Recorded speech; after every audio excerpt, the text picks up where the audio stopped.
Assalamualaikum warahmatullahi wabarakatuh. Apa kabarnya anak-anak kelas 3B? Tetap sehat dan tetap semangat ya. Nah, pada kesempatan kali ini kita akan belajar di tema 3, di subtema 3, pembelajaran 1 dan 2 mengenai perubahan wujud benda. Nah, untuk masuk di pembelajaran 1, Bu Guru bertanya, kan kalian telah mengenal wujud benda, ada padat, cair, dan gas. Kalian juga telah mengetahui sifat-sifatnya. Nah, benda dapat mengalami perubahan wujud. Perubahan wujud benda di alam tanda kebesaran Tuhan. Nah, marilah kita pelajari perubahan wujud di sekitarmu. Di sini ada bacaan yang berjudul mencair. Bu bacakan, hari ini sangat terik. Lani membeli es krim bersama teman-temannya. Beberapa saat, es krim berubah menjadi cair. Mengapa hal itu terjadi? Bagaimana jika kamu meletakkannya es batu di luar? Tentu saja lama-kelamaan es tersebut akan berubah menjadi air, bukan? Begitu juga ketika kamu megang coklat. Lama-kelamaan coklat tersebut akan meleleh. Mengapa?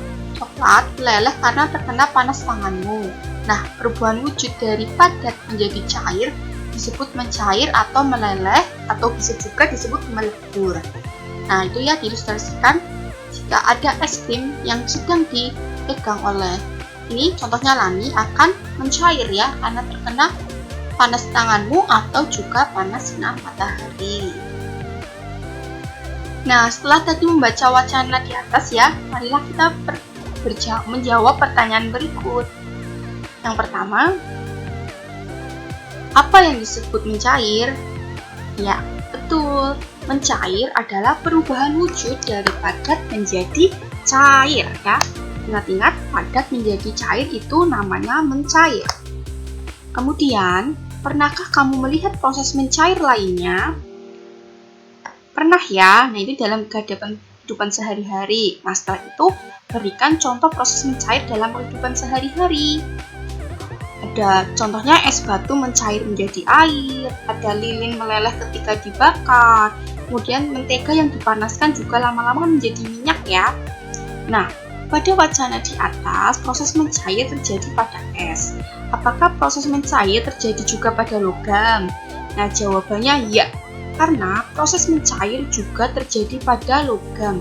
Namun, proses ini sering disebut dengan meleleh. Jadi, kalau misalkan mencair itu lebih seringnya untuk istilah dari es, sedangkan jika meleleh itu biasanya terjadi pada logam, tetapi itu sama saja ya, perubahan wujud dari padat menjadi cair. Nah, untuk informasi penting, es mencair jika suhunya mencapai 0 derajat Celcius. Nah, besi dapat dicairkan jika dipanaskan sampai suhu 600 derajat Celcius.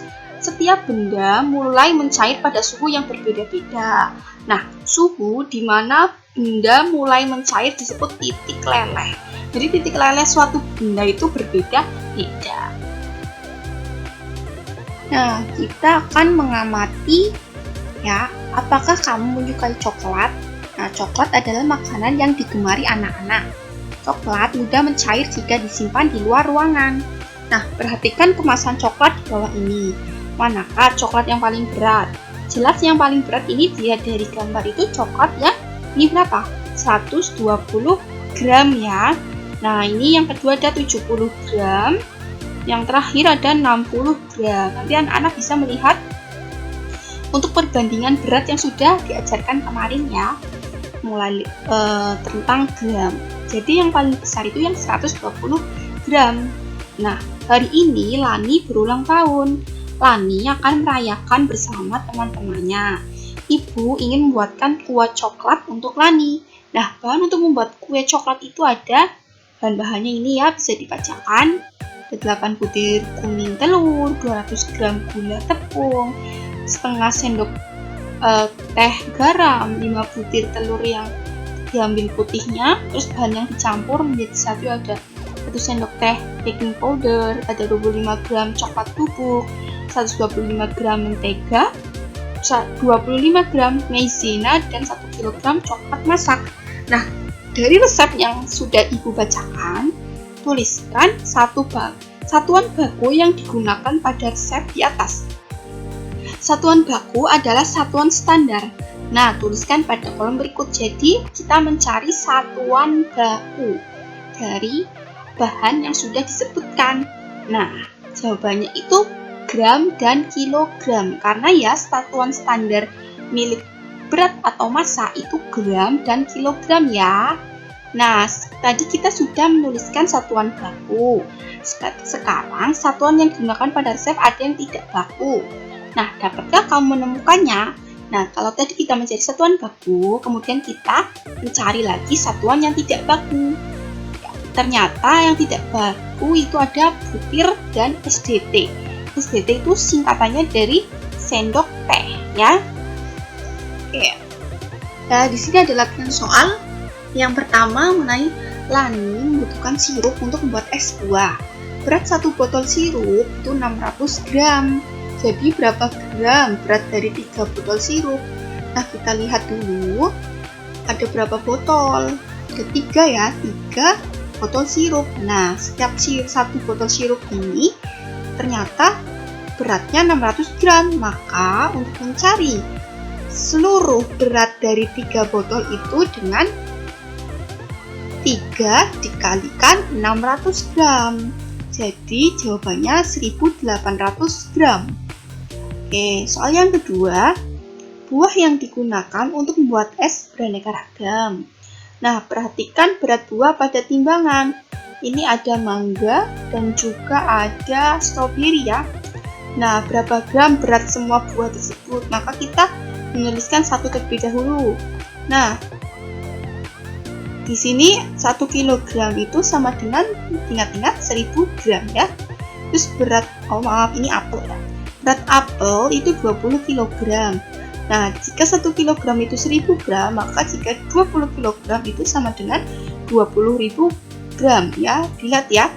1 kg ke 1000 gram itu kan dikalikan 1000 ya, atau nolnya ditambahkan 3. Nah, kalau ini 20 dikalikan 1000 menjadi 20.000 ya.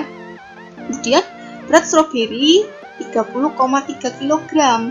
Nah, ini sama saja dengan 30,3 dikalikan 1000. Berapa? 30.300 gram. Jadi totalnya itu tinggal dijumlahkan saja antara berat apel dan berat stroberi. 20.000 ditambah 30.300. Maka jawabannya adalah 50.300 gram. Nah, yang selanjutnya, buah manakah yang timbangannya paling berat? Bisa kita lihat yang paling berat itu adalah berat stroberi ya, karena jika berat apel itu hanya 20.000 gram, sedangkan berat stroberi itu 30.300 gram. Oke, selanjutnya nomor 3, ibu membeli 5 kg gula pasir. Gula pasir digunakan untuk memasak kue 3 kg. Kemudian gula pasir digunakan untuk membuat es buah 1 kg. Berapa kilogram sisa gula pasir? Ini gampang ya, tinggal ibu punyanya 5 kg, kemudian dikurangkan 3 karena untuk membuat kue, kemudian dikurangi lagi 1 kg. Maka 5 dikurangi 3 kan 4. 4 kurangi 1 itu 1. Maka sisa gula pasir ibu sebanyak 1 kg. Nah, untuk soal nomor 4, Lani membeli 750 gram jeruk medan. Kemudian jeruk medan dipakai untuk campuran es buah. Jeruk yang tersisa 530 gram. Nah, yang ditanyakan berapa gram jeruk medan yang untuk membuat es buah. Ini juga sama ya, tinggal dikurangkan saja. Berarti 750 gram dikurangi 530 gram itu berapa? Ketemunya 220 gram. Jadi jeruk medan untuk membuat es buah sebanyak 220 gram. Nah, soal yang nomor 5. Untuk campuran es buahnya, Lani beli 6 kantong leci. Setiap kantong beratnya 250 gram. Nah, berapa gram berat seluruh leci yang dibeli Lani? Nah, bersama seperti tadi ya, botol sirup. Berarti kita lihat dulu berapa ada kantongnya, 6. Kemudian 6, karena setiap kantongnya itu 250, tinggal 6 dikalikan 250 gram. Sama dengan 1.500 gram. Jadi berat seluruh leci yang dibeli Lani sebanyak 1.500 gram. selanjutnya kita akan mengamati sebuah karya seni ya. Ya, kamu dapat menghasilkan karya seni. Untuk itu, kamu harus menggabungkan antara garis, bentuk, dan warna. Dengan demikian, hasilnya menjadi harmoni yang indah. Nah, sini ada percakapan di antara anak-anak. Ada beragam warna, diantaranya warna primer, yaitu merah, kuning, dan biru. Juga ada warna yang diperoleh dari campuran ketiga warna primer tersebut. Nah, dapatkah kamu menyebutkan warna lainnya? Kemudian salah satu anak menjawab, garis adalah goresan yang memanjang dan mempunyai arah tertentu. Garis dapat dibuat pendek, panjang, lurus, tipis, dan vertikal.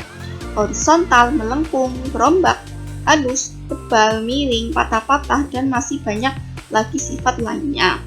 Kemudian anak satu lagi menjelaskan juga bahwa bentuk juga dapat bermacam-macam.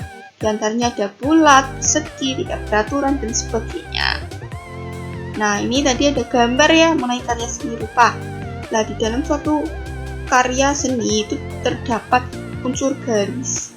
Nah, dari hasil pengamatan gambar di atas, maka yang termasuk unsur kayak garis itu bisa pendek, panjang, melengkung, miring, vertikal, horizontal.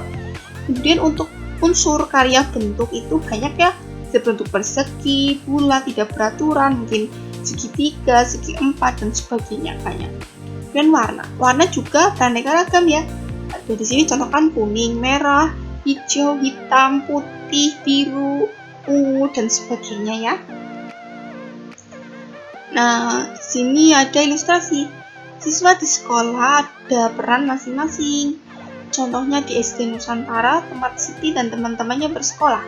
Ada guru yang mengajar sehari-hari di kelas, ada pula kepala sekolah yang memimpin sekolah. Nah, anak-anak bisa mencari informasi tentang peran-peran yang ada di sekolah.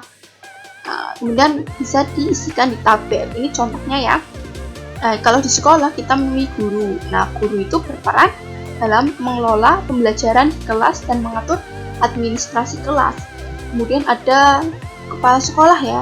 Nah, peran dari kepala sekolah ini untuk mengatur semua kegiatan yang berlangsung di sekolah. Kemudian ada tugas tata usaha atau TU yang berperan untuk mengurus kegiatan tata usaha dan administrasi di sekolah. Nah, tadi kita sudah mengamati dari pembagian peran yang terjadi di sekolah. Nah, selain itu pembagian peran juga dapat dilakukan saat bermain, seperti saat bermain sepak bola.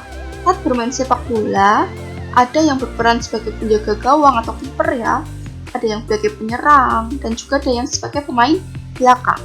Ada juga yang berperan sebagai kapten. Semua harus saling bekerja sama. Mengapa? Karena untuk menghasilkan permainan yang terbaik. Nah, bermain bola sepak bola itu sangat menyenangkan ya. Nah, ini ada beberapa teknik dalam menendang bola. Sebelum bermain, lakukan pemanasan ini ya, dalam bentuk lingkaran. Dan jika gurumu memberi aba-aba mencair, ini diilustrasikan, maka kamu harus berlari seperti ini. Jika guru mengatakan atau memberi aba-aba mencair, nanti anak-anak akan berlari. Nah, kemudian jika guru memberi aba-aba membeku, maka kamu harus segera berhenti di posisi terakhirmu. Hal ini seolah-olah membeku dan tidak boleh bergerak. Nah, anak yang bergerak saat membeku akan dikeluarkan dari barisan. Nah, ini nanti permainan ini mencair dan membeku bisa anak-anak praktikkan di rumah ya bersama keluarga. Oke, sekian materi dari Bu Meti. Terima kasih. Assalamualaikum warahmatullahi wabarakatuh.